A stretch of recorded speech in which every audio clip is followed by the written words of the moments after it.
Hey there, this is Ryan Kingsline. I want to show you how to quickly sculpt an ear. Sculpting an ear is no different than anything else.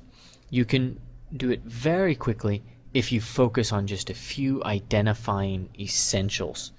But that's really the problem that we have as people learning to sculpt. We have all of this noise going on inside of our minds as we are looking at the form and trying to understand the shape of things. And then as we progress, that noise starts to settle down and become quieter, and we're able to actually quickly just get straight to the core of this. So I'm going to start this process off with a sphere. Let's turn our floor off. Symmetry is on. Move brush is active. And I'm just going to create a bit of a disc.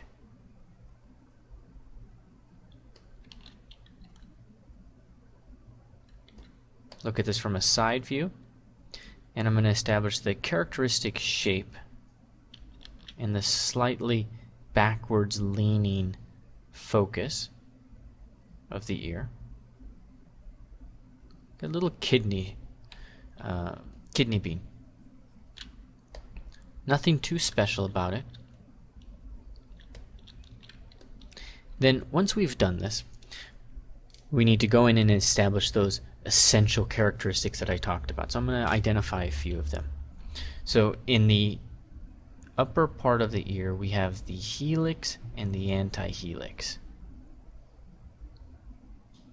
These are the two really important elements relating to the top of the ear.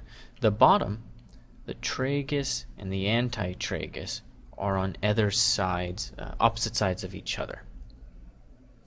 You can really get a clear sense of the tragus, the antitragus, and the boundary of the helix if you just pull in this little, almost this kidney stone shape here. Just push that in. Let's turn symmetry off for that and just pull straight along. Then I'm going to just smooth out one side of that. Smooth out the other side. And I'm being careful. I'm not just randomly smoothing this out. It's very specific what I'm doing. I'm trying to use my smooth brush to establish planes. Okay, in with the clay brush. First thing I like to do is separate the helix and the antihelix. And this thing's going to come all the way around and insert right into the corner of the ear. So I'm going to press the Alt key, start to separate them.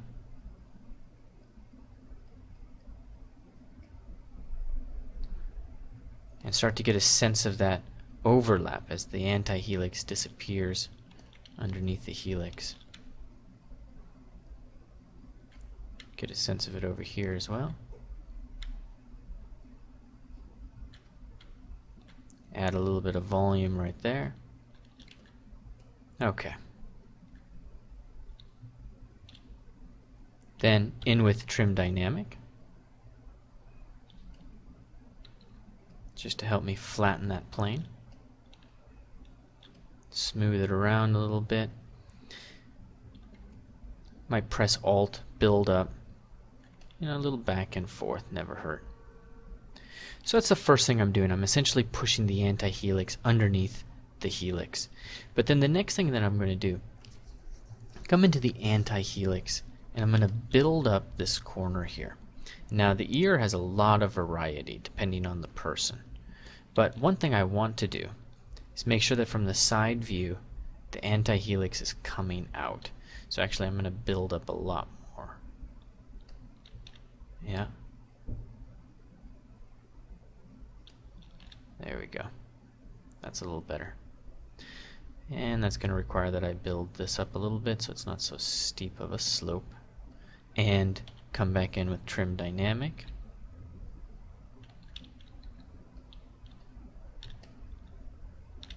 And there we go. So that's roughed in.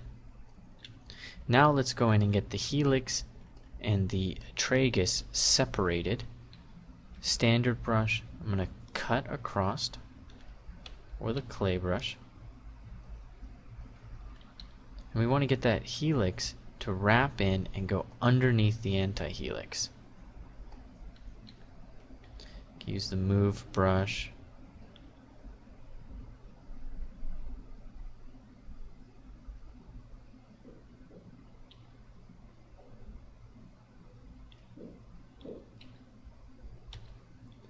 Okay, pretty simple. I'm going slow. I go a lot faster than this when I'm actually sculpting. But I want to make sure that we're very clear and that you're seeing me take time with these individual parts and features. Okay, tragus and the anti-tragus. Just going to build up form on one side. Build up form on the other side. Notice I smooth occasionally. And then build this connector.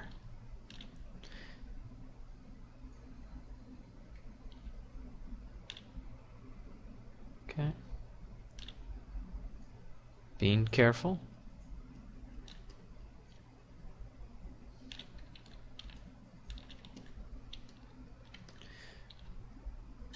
All right.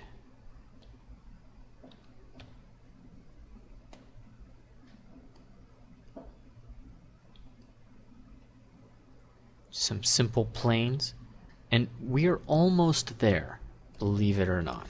That's really the large parts of the form have already been defined. I'm just going to flatten this so that it sits right there on the side of the head. And let's just smooth it out.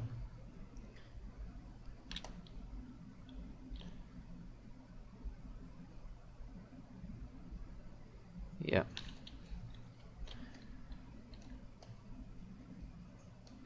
Okay. Now, last thing I'm going to do in terms of just this profile, come in with a standard brush. And I want to separate the helix and the anti-helix here and take this line down. About right there.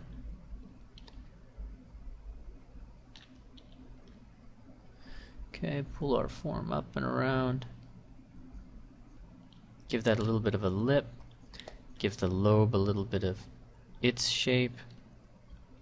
Let's lower our subdivision level, and I'm going to randomly smooth in places just to start to give it a little bit of the cut, bent kind of look that the ear gets. I'm also going to really smooth the backside, but when I smooth the backside I want to be careful smoothing the front, so I'm going to go into brush, auto mask, turn back face masking on.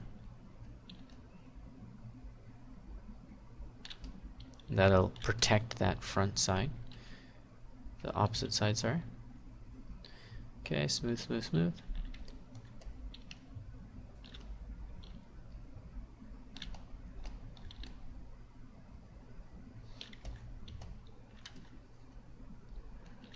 At any time, I can just come in, flatten that if I want to.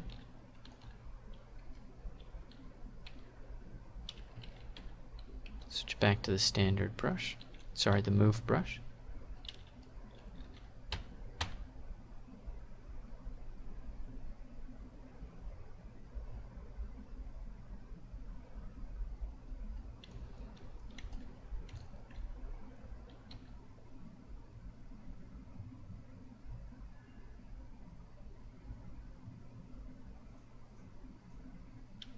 And I'm just creating that offset. Notice how it gets thicker up here towards the top, thinner as it gets closer to the skin, the side of the face. It's thicker up at top, thinner down here. So using the move brush just to be very clear about this. Again, when I'm sculpting, I would probably be hacking away with the clay brush.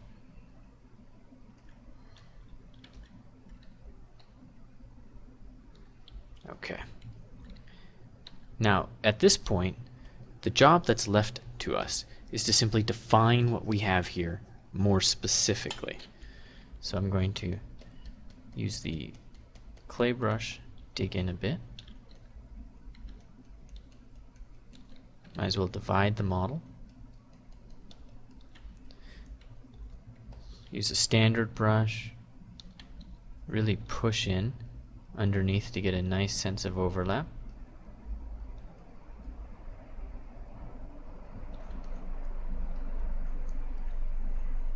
Can also use the inflate brush in certain areas, like here at the top.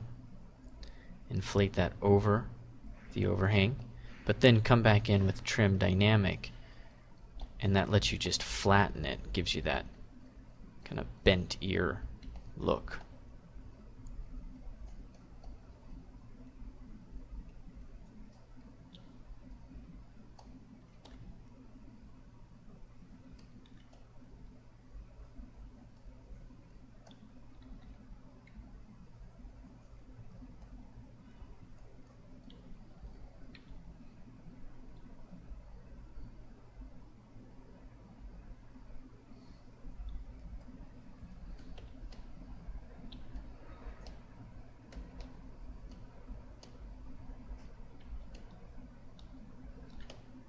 If you keep the divisions in mind, the simple divisions of the helix, anti-helix, then you're going to be in a really good position to just make sure to take total control of the sculpt.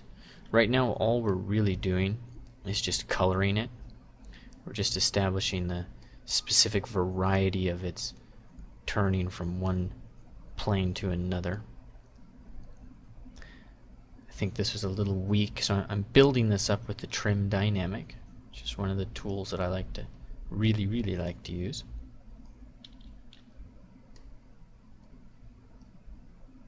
Creates a nice flat quality. Very sculptural.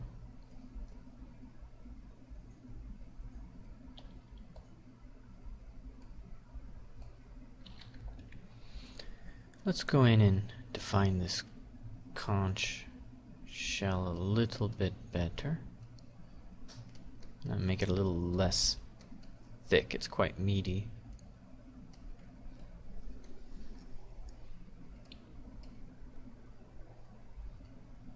Okay.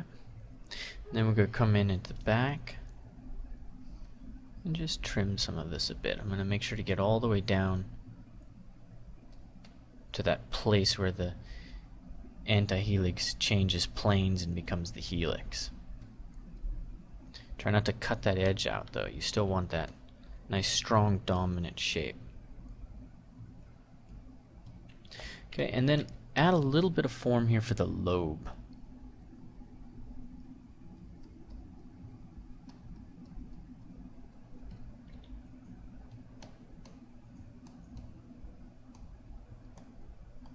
I'm just going to cut that back as the helix turns into the lobe of the ear.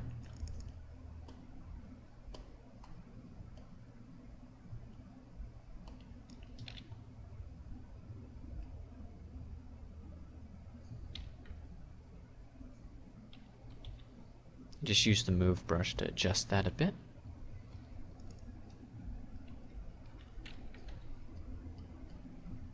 And trim dynamic to just enforce that plane. Now I'm going to show you something else here in just 2 seconds. I'm going to show you the trim adaptive brush. It's going to be a really good one here for the ear.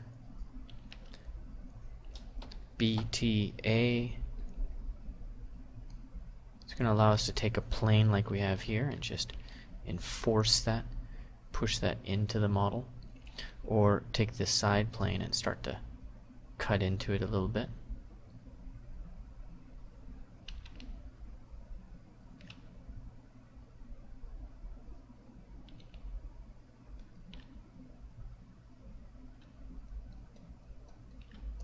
Okay, and this is going to help us create a little bit stronger planar shapes in some cases.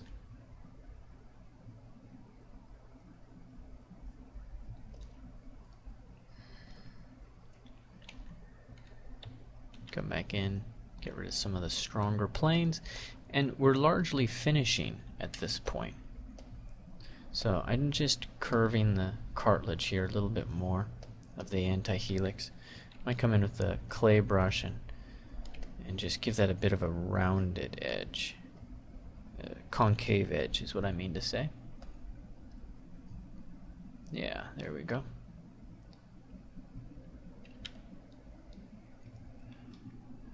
And then let's pull the shape around just a bit. Great thing about ears is you can just beat them up and they just look better.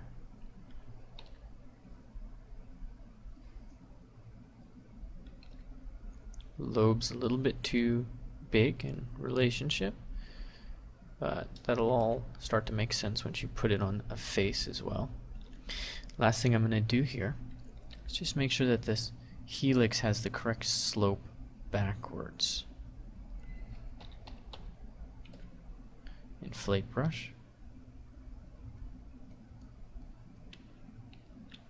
And then the trim dynamic brush should just cut that down.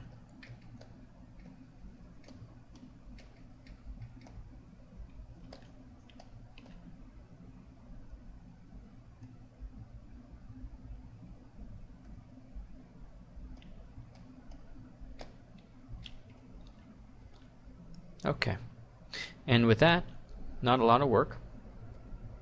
Some things that we could definitely correct, and that I think I need to correct actually right away. Need to pull that in. There we go. There. That's how I would sculpt an ear.